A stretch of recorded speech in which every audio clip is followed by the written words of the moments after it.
Merhaba arkadaşlar, simülatör ile çizimlere devam ediyoruz. İsterseniz hemen başlayalım.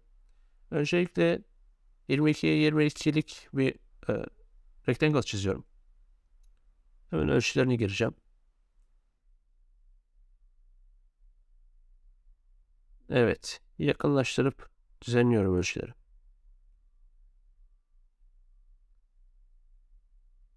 Şimdi merkezde bir tane circle'ımız var. Metrik 6 olacak.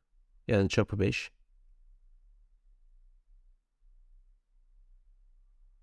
Evet.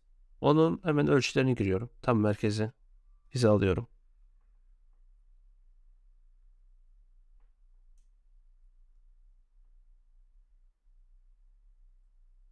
Tamamdır.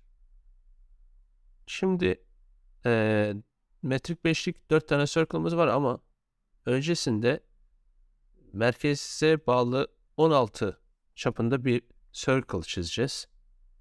Evet. Daha sonra buna 45 derecelik çizgiler çiziyorum. Evet.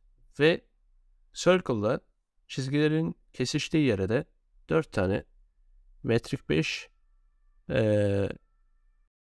circle koyuyorum. İşte tam böyle. Kalan bölümleri de trimliyorum.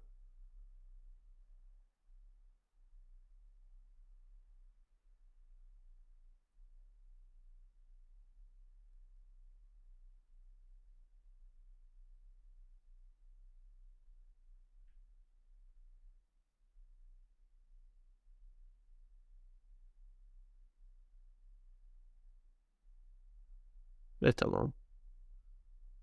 Eksi sketcher. New extrude. Kalınlığımızı gireceğim.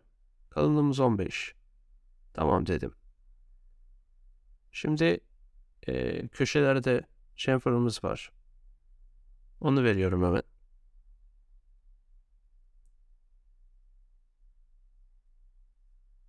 2 olacak ölçüsü. Evet. Bunu da tamamladık. Ve dişleri çekiyorum şimdi. Önce metrik 5'leri hallediyorum. Daha sonra da metrik 6. Evet arkadaşlar, çizimimiz bitti. Umarım faydalı olmuştur. Bir sonraki çizimimizde görüşmek üzere. Kendinize iyi bakın.